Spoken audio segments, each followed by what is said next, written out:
Diabetes असेल तर ही 5 सोपी योगासनं नक्की करून बघा. सगळ्यात पहिले बालासन, चाइल्ड पोज. गुडघ्यावर बसा, दोन्ही हात पुढे न्या आणि कपाळ जमिनीवरती ठेवा. संत श्वसन करायचे.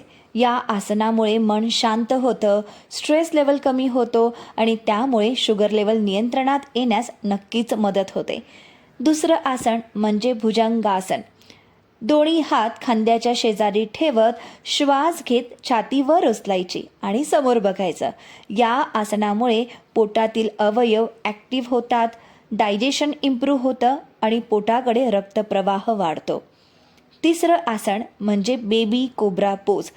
अगदी सरळ आणि सोपं आसन.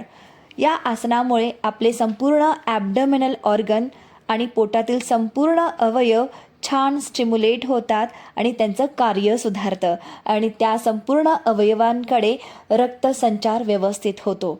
आता सगळ्यात शेवटचं आसन म्हणजे धनुरासन, जे सर्वात उत्तम आसन आहे मधुमेह व्यक्तींसाठी. स्वादुपिंडाला उत्तेजन देण्यासाठी, इन्सुलिन स्त्राव सुधारण्यासाठी, अतिरिक्त पोटावरची चरबी कमी करण्यासाठी सगळ्यात उत्तम आसन म्हणजे धनुरासन. हे संपूर्ण आसनं दिवसातून 5 ते 7 मिनिटं नक्कीच करा. आसनांसोबत आहारांकडेही लक्ष द्या आणि नियमित तपासणी करत चला. व्हिडिओ आवडला असेल तर लाईक करा आणि असेच अनेक व्हिडिओ बघण्यासाठी माझ्या पेजला फॉलो करा.